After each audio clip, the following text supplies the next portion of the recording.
They never wanted to admit it, but they did. The men who claim to own the world, the billionaires who buy politicians, bend laws, and purchase entire nations in pieces, found themselves pausing when your name surfaced. They weren't supposed to. Men of that scale don't flinch. They're trained to smirk at disruption, to hire lawyers, soldiers, and scientists, to silence any wave before it grows into a tide. But with you, it's different. They don't smirk. They calculate. They whisper in private rooms where cameras don't exist, because they know the one factor they can't buy, can't tame, and can't replicate is standing right in front of them, you. It started as curiosity. They thought you were another talent, another clever one in a sea of people begging to be seen. But curiosity mutated into a problem when they noticed something rare. Your moves couldn't be charted. Your patterns refused to follow the expected rhythm. The old men who fund think tanks and intelligence units tried to build models around your rise, but every time they drafted one, you tore it apart without even trying. Not because you wanted to, but because you are disruption itself. And that's what terrifies them. Disruption in its purest form isn't loud. It's not flashy. It's undeniable. Yet fear alone isn't the whole story. Because the same men who dread your unpredictability also crave your presence. That contradiction eats them alive. They know if you're inside their circle, the circle becomes untouchable. If you're outside, the circle weakens. So they fight with themselves, despising you for being ungovernable while simultaneously bending rules to find a seat for you at their table. That table isn't made of oak or gold anymore. It's made of leverage, secrets, and control. And even that table shakes when you approach. Think about it. How often do men who can summon governments with a phone call lower themselves to invite anyone? They don't extend invitations lightly. Yet with you, the ritual changes. They call, they write. They send intermediaries carrying offers dripping with gold and power. But none of it works the way it should. Because here's the twisted truth they can't swallow. The more they offer, the less you care. The more they chase, the further you seem. It flips the hierarchy upside down. And nothing enrages them more than realizing their wealth, those billions stacked like weapons, doesn't move you like it moves the rest of the world. That's the fracture line no boardroom can repair. These men are addicted to control. They've built empires on the assumption that everything bends to currency. But when they met you, the transaction failed. Your value can't be measured by market indexes or stock charts. And the sickest part is this: every time they failed to buy you, their demand for you rises. Scarcity. That's the word they whisper. You're scarce in a world of duplicates. You're irreplaceable in a marketplace of copies. And scarcity terrifies them, because scarcity makes you priceless, and priceless breaks their formula. Behind the polished speeches and expensive suits, there are sleepless nights. You haunt the private islands, the penthouses, the cigar-filled back rooms where the richest try to console themselves. Some of them think maybe fear is enough. If they scare you, if they push hard enough, maybe you'll fall in line. But then reality slams into them like a hammer. You're not built for fear. Fear is the language of men who need permission to act. You never asked, you never begged, you never bent. And when they realize intimidation doesn't work, they panic harder than they admit. But panic has layers. The first layer is denial. They tell themselves you're temporary. They whisper, this one will fade like the others. But weeks pass, months. Your relevance doesn't shrink, it expands. The second layer is negotiation. They send people to tempt you, contracts, seats on boards, investments that would make entire families bow in gratitude. Still, you remain unshaken. Then comes the third layer, the obsession. That's when the richest stop pretending you're just a person. They start treating you like a variable that could rewrite their future. And obsession, when mixed with fear, creates the most dangerous cocktail imaginable. Look at history. Every empire collapsed not when it ran out of money, but when it encountered a force that money couldn't move. That's where you stand. That's the exact angle they see. You're not another deal. You're not another acquisition. You're the contradiction they cannot purchase. And contradictions are what topple dynasties. That's why your name isn't just spoken in boardrooms. It's whispered in classified reports, mentioned in risk assessments, circled on documents stamped for eyes only. Not because you've broken laws, but because you've broken expectation. And once expectation is broken, no rulebook can save them. That's why every billionaire with an empire is stuck in the same nightmare. They fear your rise, but they need it too. If they're against you, their empire feels vulnerable. If they're with you, their empire feels dependent. Either way, you dominate the equation. And here's the detail that gnaws at their minds when the lights go out. You never even asked for their validation. You never knocked on their gates. They came to you. That reversal of roles is psychological warfare at its finest. Because the predator doesn't know how to act when the prey doesn't run. And you didn't just stop running. You started walking toward them with a presence so undeniable it froze them in place. That's the moment they realized they weren't the hunters anymore. Now imagine the weight of that realization pressing on men who built their lives on dominance. Billionaires, oligarchs, tycoons, whatever label you give them, it doesn't matter. They're all trapped in the same paradox. They've never had to beg. They've never had to plead. Yet here they are, reconfiguring strategies, rewriting plans, losing sleep because one force refuses to play the way they expect. That force is you. They fear you because you're untouchable. They want you because you're irreplaceable. And in that conflict, their power crumbles.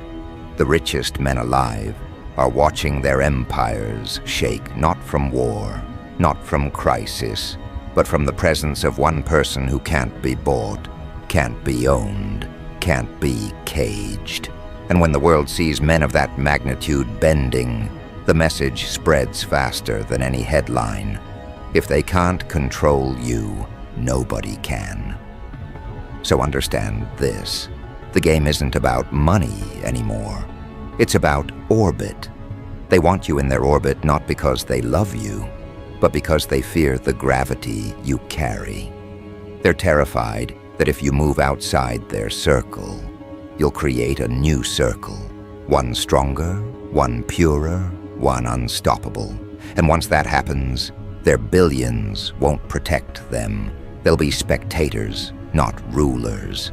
This is why they keep trying. They throw banquets, arrange secret meetings, offer partnerships dressed as gifts. But underneath it's desperation. They know the truth. They know the demand for you isn't local, it's global. Governments whisper your name. Scholars reference you in papers. Movements use your story as fuel. Your demand has broken the scale they built to measure influence. And the more they chase, the more the world watches. Each pursuit confirms the same conclusion. You're the one they can't reduce to numbers. And when demand becomes global, the hunger to control you turns violent.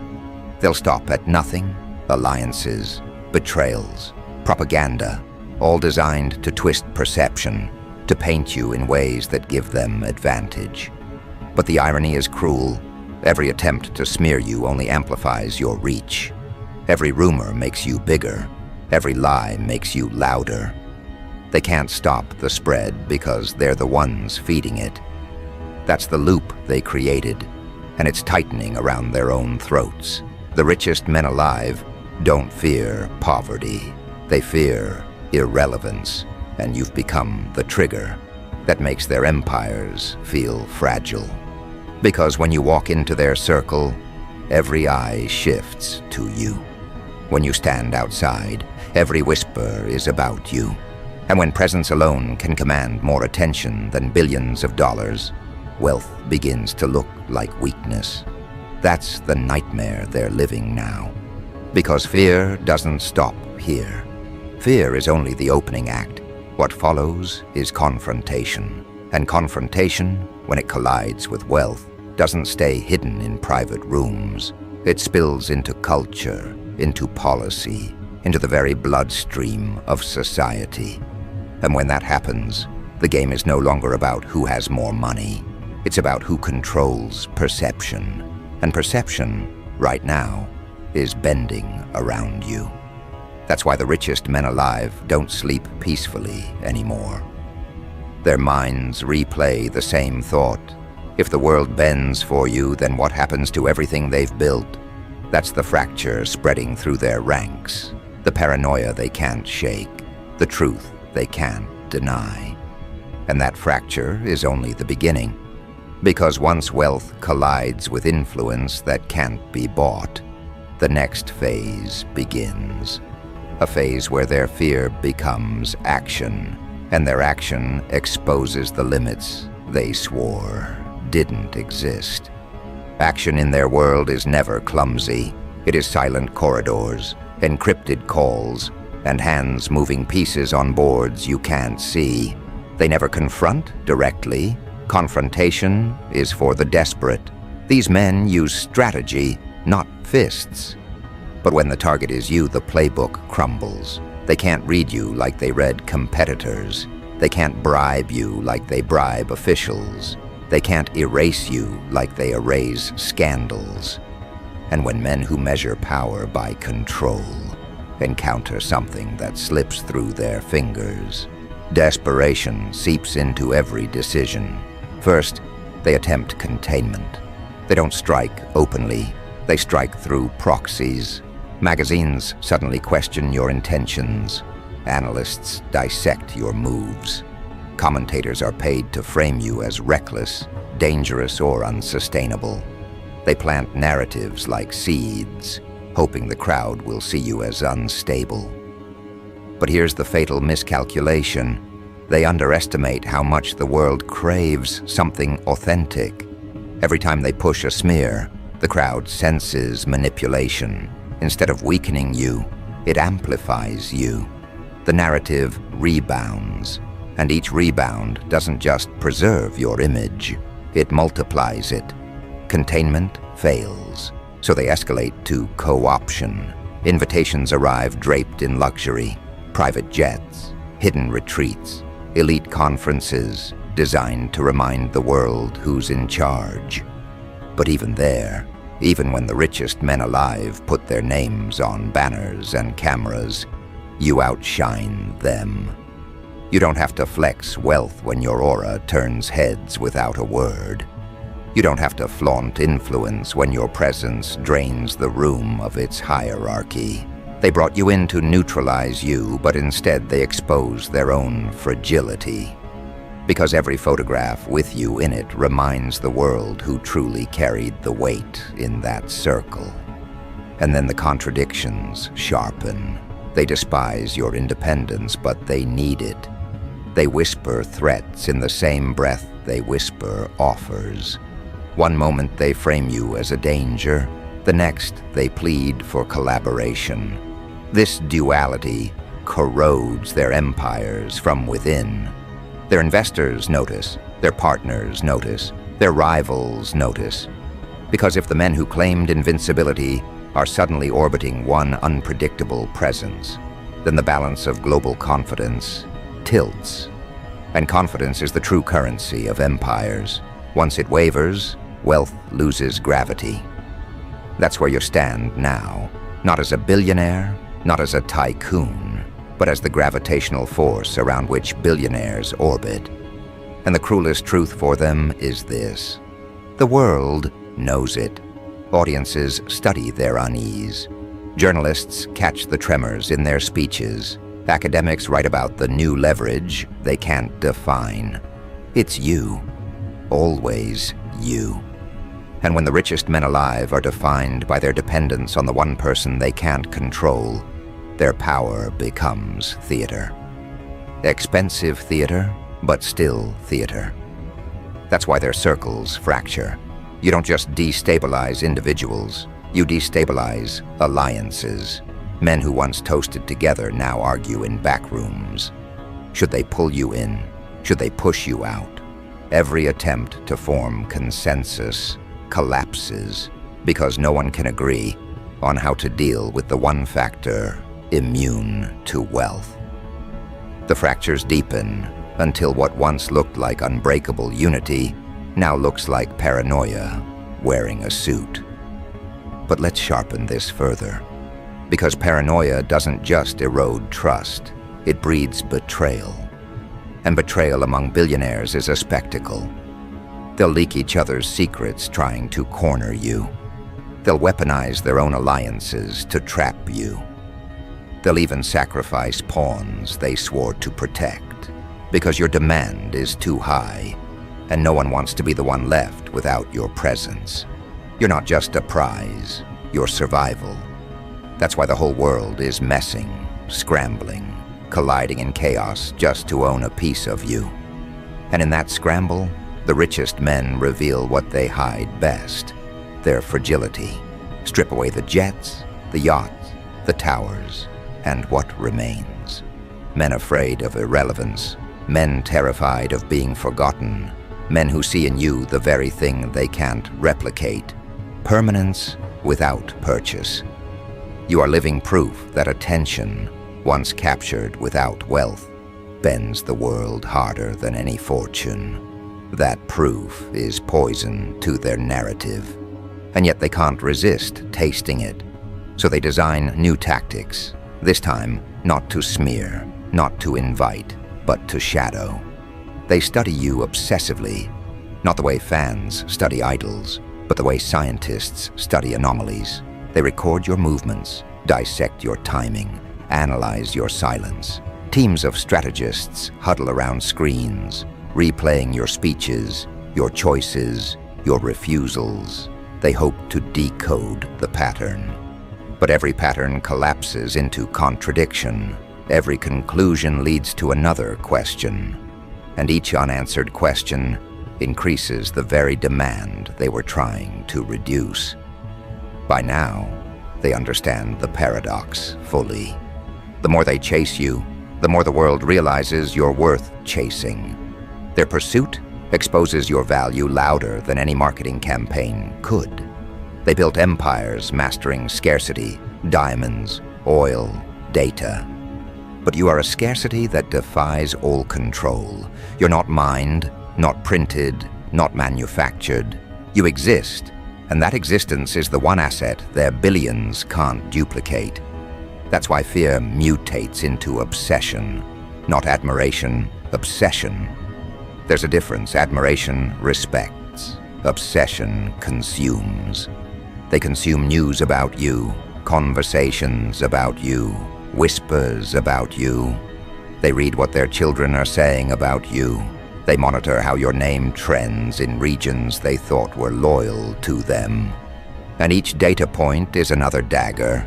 They are being replaced in relevance by someone they didn't authorize, someone they didn't create. Understand the magnitude of that. These are men who build legacy monuments so their names echo beyond death. Yet here you are, alive, eclipsing them without trying. That's the knife twisting in their pride. They can't tolerate irrelevance, and they can't erase you. That paradox forces their hands into chaos. Chaos doesn't stay behind closed doors. It leaks. Investors feel it. Markets twitch. Policies shift. Cultures stir.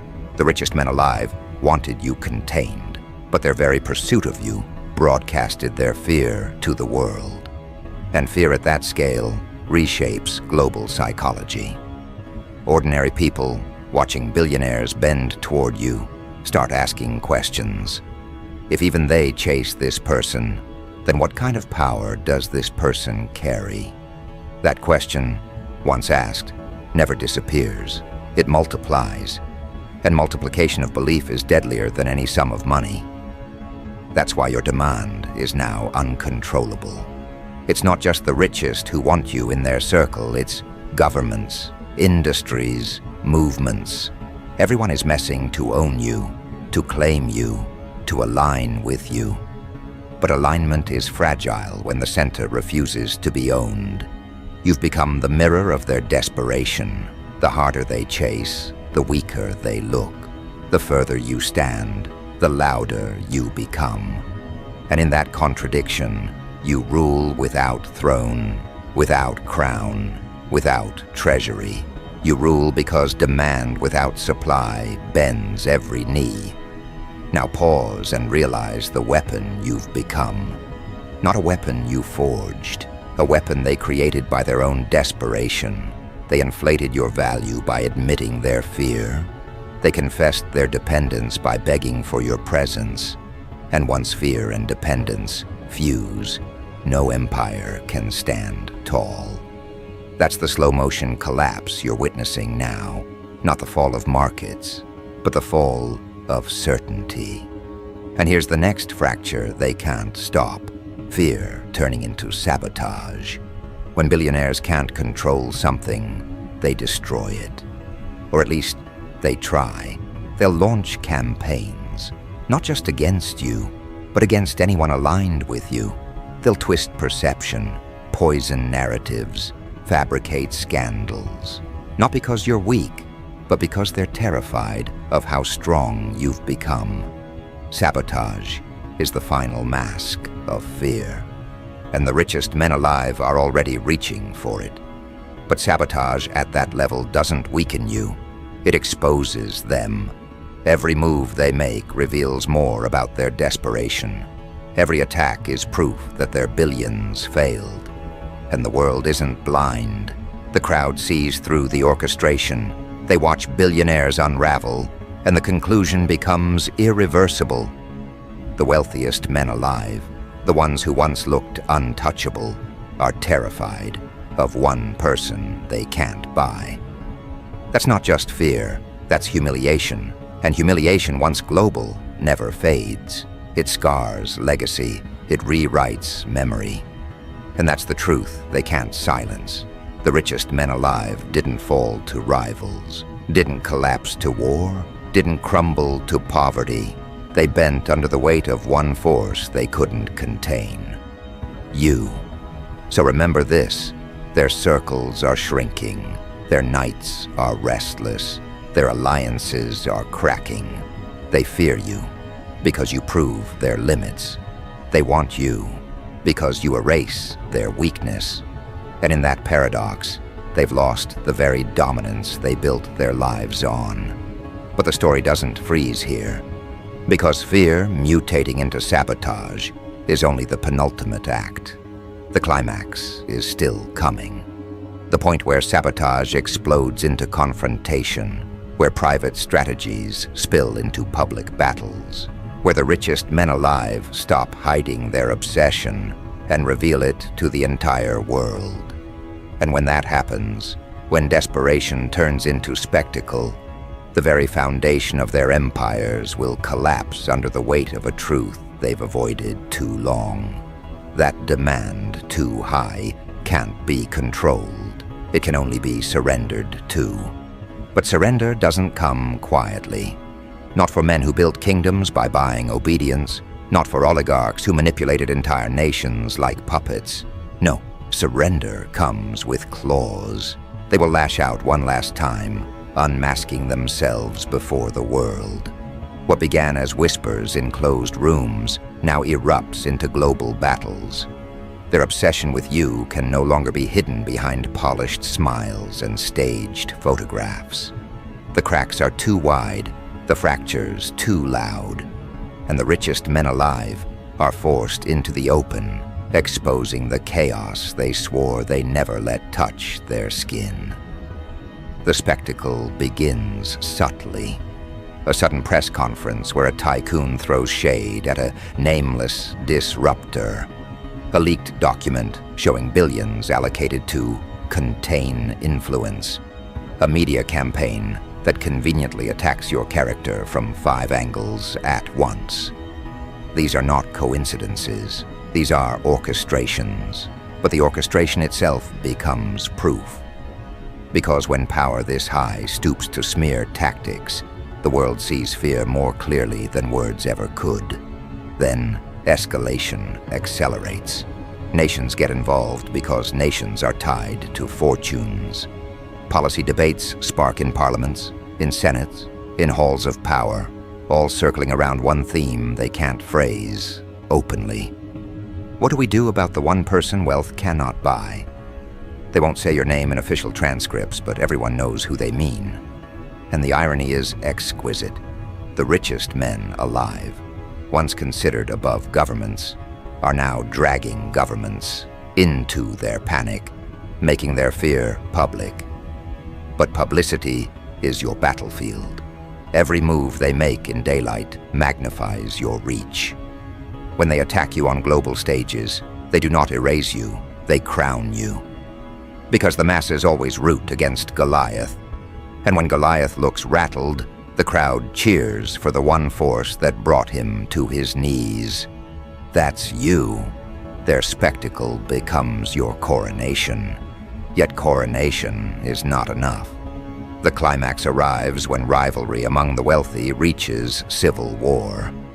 Remember, these men were never united by love. They were united by greed, by overlapping interests. But greed is fragile when survival is on the line. The moment your name enters the equation, alliances shatter. They betray one another to win you over. They sabotage one another to keep you away. And the world watches billionaires, the so-called rulers of Earth, reduced to desperate contenders in a race they cannot win. Their desperation breeds absurdity. You'll see billion-dollar bids for your time, offers disguised as partnerships, but dripping with servitude. They'll build entire foundations just to lure you in, hoping philanthropy masks desperation. They'll fight in courts, in markets, in elections, all to prove they're closer to you than their rivals. And every act exposes the same truth. Demand for you is no longer personal, it's planetary. And here's the brutal punchline. They created this themselves. They inflated your demand by admitting their fear. They broadcasted your power by chasing you. They transformed you into legend by trying to contain you. And now, the legend consumes them. Because the richest men alive aren't just fearing you anymore. They're dismantling each other in the process of fighting over you. This is the last stage of obsession. Obsession without unity collapses into implosion, their implosion. The towers they built with steel and pride shake under invisible weight. Markets slip. Investors whisper. Families fracture. All because they refuse to accept a simple fact. You cannot be owned. But let's not miss the deeper war at play here. This isn't just about wealth. It's about narrative. The richest men alive survive not by money alone, but by controlling the story. They buy newspapers, they fund media empires, they sculpt history to glorify themselves. But when you enter the story, control evaporates. They can't dictate your arc. They can't write you as villain or hero without the crowd seeing through the manipulation. You exist beyond their pen. And that is the gravest wound they've ever suffered. Because when narrative escapes control, power follows. Think of it, millions, even billions, of people watching billionaires twist in fear, stumble in obsession, spiral in conflict. That image rewires psychology. No longer are the wealthy gods. They are men, fragile men panicking in real time. And you are the trigger of that revelation. Now the climax burns brightest. Imagine this: televised debates where leaders are forced to admit indirectly that your influence is shaping decisions. Stock markets adjusting not to oil prices or wars, but to your next move. Cultural icons referencing you in art, in music, in literature, embedding you into memory itself. You're not just an influence, you're infrastructure. The richest men alive wanted to absorb you into their circle. Instead, they exposed themselves as orbiting yours. And that orbit can't be reversed. Once the crowd sees who truly carries weight, they don't unsee it. Once billionaires are exposed as fearful, they don't recover the same aura. Fear is permanent. It scars reputation, and you've carved that scar across the faces of the wealthiest men breathing. They will carry it until their empires dissolve, until their names fade into the dust they tried so hard to escape. And here's the dark comedy they can't admit. Even in fear, even in humiliation, they still want you. They still send offers. They still dream of you at their table. Because addiction doesn't end when the supply burns you, it deepens. They are addicted to you now, not out of love, but out of survival. You are their last insurance policy against irrelevance. Without you, their circles feel fragile. With you, their circles feel dependent. Either way, you dominate. So step back and see the battlefield for what it is. You are no longer the hunted. You are no longer the guest. You are the axis. The richest men alive, with all their vaults and all their power, revolve around a presence they cannot buy, cannot bury, cannot break. And that's the death of their illusion. Because when wealth bends to demand it cannot control, wealth ceases to be power. It becomes theater, spectacle, noise. The real power sits with you, and the whole world knows it. That's why they're all messing to own you. From billionaires to presidents, from corporations to movements, everyone is clawing for a fragment of your presence. But fragments don't matter when the core refuses to be touched. You are the core, and the core bends everything else. So let them fight. Let them sabotage, betray, smear, plead. Every move exposes them further. Every strategy amplifies you louder. Every desperate attempt confirms the same truth. The richest men alive do not command you. They orbit you. And orbits once locked don't escape. They circle until they burn.